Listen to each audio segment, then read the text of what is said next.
Un long week-end sur Magny-Cours, une foule inhabituelle débarque sur le circuit nivernais, les concurrents du championnat de France d'endurance. Pour la première manche de cette édition 2009, le CFE s'offre une nouveauté, 8 heures sur un des plus prestigieux circuits français. 8 heures à tenir par équipage de 2 ou 3 pilotes, des cadors mais aussi des amateurs purs en quête de sensations et de gloire. Cette année, le championnat ne compte que 3 manches et pour la première, la FFM a voulu voir les choses en grand. La Fédération française a tissé des liens avec Magny-Cours. On a assuré une pérennité déjà sur 3 ans pour un certain nombre d'épreuves moto. Et il faut dire que pour ce championnat cette année, Magny-Cours, la direction du circuit a fait vraiment un effort considérable pour nous permettre d'être présents à Magny-Cours. On ne peut vraiment que les en remercier et j'espère que les pilotes sont bien conscients de la chance qu'ils ont de pouvoir rouler ici. 3 manches seulement, la crise est passée par là, mais aussi des difficultés pour bâtir un calendrier FFM qui tienne la route, d'où ce choix de la sagesse. C'est quand même une discipline qui coûte cher aux teams. Ce sont des teams qui ne sont pas des teams professionnels. Et si on a des épreuves trop rapprochées, les teams ne peuvent pas suivre. Donc, comme on n'a pas pu mettre la première en place comme nous l'aurions souhaité, alors pour tout un tas de raisons, calendrier FIA, etc., et qu'on a eu le calendrier très tard, on a préféré faire l'impasse sur une épreuve pour au moins offrir donc aux teams 3 belles épreuves. Une nouvelle édition avec uniquement des courses longues et tout à remettre à plat. L'an dernier, le team Ripper 41 avait emporté le titre devant RDJ Compétition et Sud Endurance 84. Cette année, RDJ n'est pas là, mais les champions en titre, eux, sont bel et bien venus pour défendre leur couronne. David Emenet, Cyril Huvier et Alexandre Gibet font figure de favoris. Je pense que cette année, c'est un peu plus dense que l'année dernière. L'année dernière, c'était un peu... on va dire les teams de pointe, il n'y en avait pas beaucoup. On était pratiquement que 2 à 3 à se battre pour le titre. Je pense que cette année, il y aura plus d'équipes qui joueront la victoire. La bagarre va se faire avec l'équipage de la numéro 9, avec Pierre Chapuis. Et puis, je pense aussi que l'équipage avec Yann Luciana et Gérald Muto vont être des très bons clients pour le titre. Un plateau plus dense, une météo incertaine, de quoi fournir, pourquoi pas quelques surprises.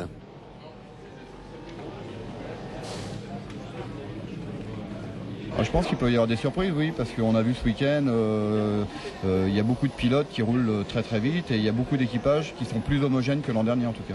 Je le crains, oui. Je ne sais pas où, mais je le crains. Et le championnat est très court, il n'y a que 3 courses et on n'a pas le droit à l'erreur. Parmi les principaux concurrents de Ripper 41, le défi 23, le team lui-même est composé de Yann Luciana, Pascal Picot et Gérald Muto, avec un conseiller technique bien connu dans le monde de l'endurance et de la vitesse, André Luciana, le père de Yann. André n'occupe pas cette fois la fonction de team manager, mais celle de conseiller technique. Le team est dirigé par Thierry Seize, qui aimerait bien venir bousculer la donne. Les objectifs, de toute façon, ne sont pas durs. Nous, nos objectifs, c'est d'être champion de France cette année. Donc on va pas chercher midi à 14h, il faut qu'on ait la victoire sur les 3 courses. On tire de super renseignements sur des courses comme ça de 8 heures. Ça apprend aux mécanos vraiment à gérer la moto, ça apprend aux pilotes à bien rouler, quoi qu'on a déjà des pilotes, donc on fait des 24 heures du Bol notamment, des 24 heures du Mans et tout. Donc les pilotes sont aguerris maintenant. C'est vrai que l'équipe demande qu'à apprendre. On va apprendre et on va réussir. Particularité du défi 23, une cause humanitaire. Le team court pour l'association Grégory Lemarchal qui lutte contre la mucoviscidose. Le but n'est pas tant de rapporter de l'argent à l'association, mais plus de la faire connaître et de sensibiliser le monde de la moto à la maladie.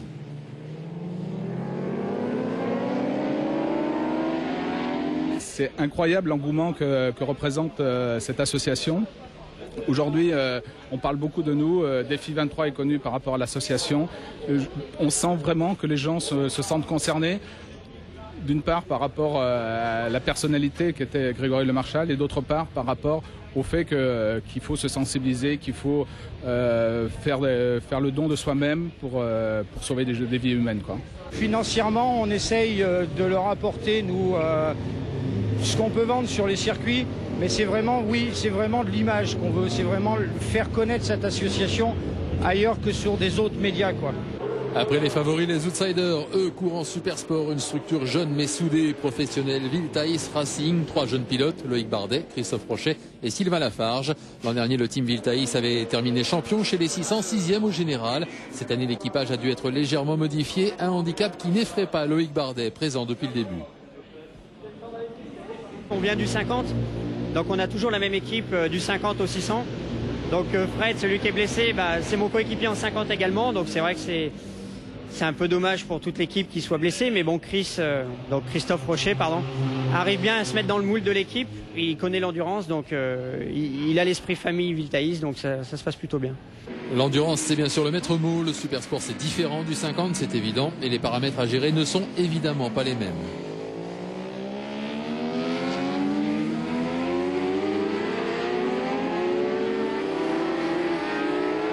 Mais les paramètres à gérer, c'est avoir les 3 pilotes qui sont à peu près dans les mêmes cadences. Et ensuite, il faut perdre le moins de temps possible sur les stands. Donc une équipe technique la plus rapide possible sur les changements de roues et sur les ravitaillements surtout. Pardon. Puisque c'est là, comme on ravitaille quasiment toutes les heures, il faut qu'on gagne du temps là, quoi. Alors, le podium au scratch va être difficile puisqu'il y a une concurrence un peu plus rude cette année. Il y a des pilotes de renom, donc on a pu voir déjà sur la piste aujourd'hui puis hier que ça roulait déjà plus fort que l'an dernier. Mais bon, pourquoi pas. Ce serait un objectif un peu prétentieux, mais bon.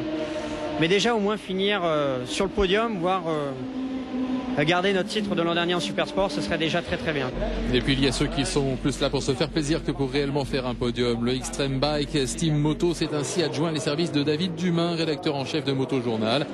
David est là pour engranger de l'expérience en vue de courses plus longues et si la perf vient avec, ce sera toujours bon à prendre. Je viens faire une page, alors bon je parlerai pas de moi, hein, mais voilà, mais je suis venu faire une page sur le championnat de France d'endurance aussi pour Moto Journal. Voilà. Sportivement, c'est quoi votre objectif ? Alors sportivement, l'objectif il est d'essayer de faire de mon mieux et de faire un résultat, je dirais, dans les 5 premiers du championnat de France parce qu'il est assez relevé devant. 5 premiers, je dis ça après les qualifs parce que c'est à peu près où on est. Avant, j'avais pas d'objectif particulier. L'objectif avance au fur et à mesure qu'on avance dans le week-end, en fait. Et puis il y a les amateurs purs et durs dont la raison sociale parle d'elle-même, à la quête du bol, et qui d'ailleurs n'en a pas de bol pendant ses essais. Ils doivent composer avec des moyens rudimentaires, le but est clair, c'est d'ailleurs écrit dessus, apprendre et se lancer quand le moment sera venu dans l'aventure du bol d'or. Et pour l'instant, il faut gérer les galères. Aujourd'hui, ça a été un peu galère parce que on avait prévu de faire des qualifications un petit peu tranquilles pour la matinée parce qu'on n'avait qu'une machine, donc on ne voulait pas vraiment échasser le chrono, juste qualifier la machine. Et sur le 3e pilote, en fin de matinée, on a une pièce de l'embrayage qui a cassé. Sur un modèle neuf, impossible de trouver la pièce. Il a fallu trouver un samedi à Nevers une personne qui a pu nous faire des soudures. Là, on vient de finir de remontrer, mais à mon avis, les essais sera pour le warm-up demain, quoi. Tout ça, c'est bien sûr de l'expérience engrangée et au besoin, le team peut compter sur les conseils des concurrents.